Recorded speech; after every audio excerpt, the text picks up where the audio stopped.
Breaking news చూస్తున్నాం. ఓటర్ల జాబితా నుంచి పేర్లను తొలగించినంత మాత్రాన సదరు వ్యక్తులకు ప్రభుత్వ సంక్షేమ పథకాలను నిలిపివేయవచ్చా అనే అత్యంత కీలకమైన అంశాన్ని పరిశీలించడానికి భారత్ అత్యున్నత న్యాయస్థానం అంగీకరించింది.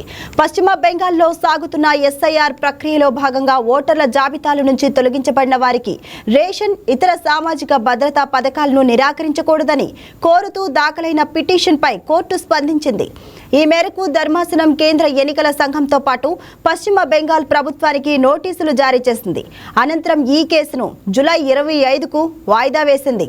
సుప్రీంకోర్టు ఈ వాదనలపై జస్టిస్ బాగ్చి స్పందిస్తూ గతంలో బీహార్ ఎస్ఐఆర్ ప్రక్రియకు సంబంధించిన సుప్రీంకోర్టు ఇచ్చిన తీర్పును గుర్తు చేశారు.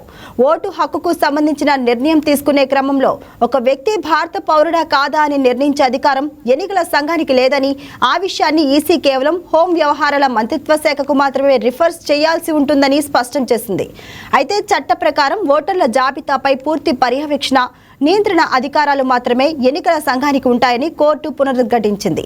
రాజ్యాంగంలోని ఆర్టికల్ 142 ప్రకారం తమకు ఉన్న విశేష అధికారాలను ఉపయోగించి బాధితుల పౌరసత్వ వివాదాలు తేలే వరకు వారి సంక్షేమ పథకాలను ఎలాంటి ఆటంకం కలగకుండా చూడాలని పిటిషనర్ కోరగా, దీనిపై తదుపరి విచారణలో సమగ్రంగా పరిశీలిస్తామని కోర్టు పేర్కొంది.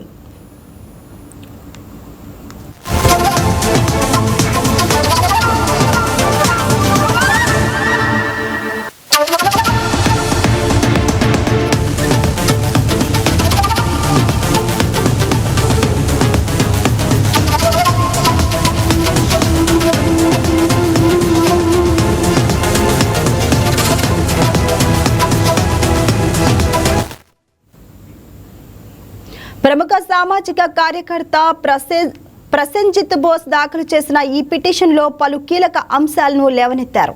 ఓటర్ల జాబితా నుంచి పేరును తొలగించినంత మాత్రాన ప్రజలకు రాజ్యాంగబద్ధంగా అందాల్సిన ప్రజా పంపిణీ వ్యవస్థ, అన్నపూర్ణ పథకం, కుల ధృవీకరణ పత్రాలు, ఇతర సామాజిక పింఛన్లు వంటి ప్రాథమిక ప్రయోజనాలను నిలిపివేయడం సరికాదని వాదించారు.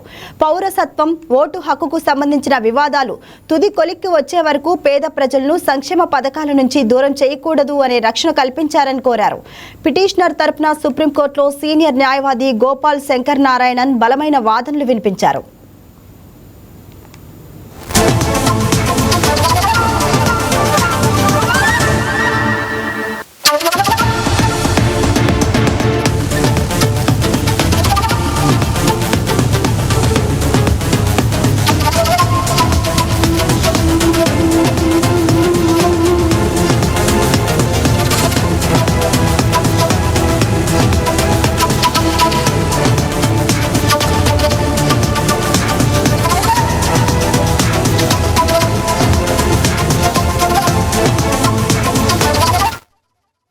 పశ్చిమ బెంగాల్లోని ప్రత్యేక ట్రిబ్యునల్ ముందు ప్రస్తుతం దాదాపు 34 లక్షల అప్పీళ్లు పెండింగ్లో ఉన్నాయి.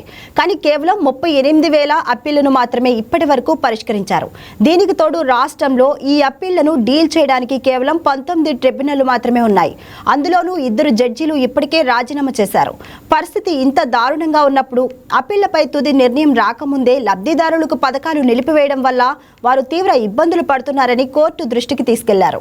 ట్రిబ్యునల్స్ పనితీరులో పారదర్శకత ఉండాలని, వాటి కోసం ప్రత్యేక వెబ్సైట్లను ఏర్పాటు చేసి ఎప్పటికప్పుడు ఆర్డర్లను అప్లోడ్ చేయాలని కోరారు. ఒక వ్యక్తి వద్ద భారత పాస్పోర్ట్ ఉంటే దాన్ని పౌరసత్వానికి రుజువుగా అంగీకరించాలని, మళ్లీ మరిన్ని డాక్యుమెంట్లు అడగడం ఏంటి అని ఆయన ప్రశ్నించారు.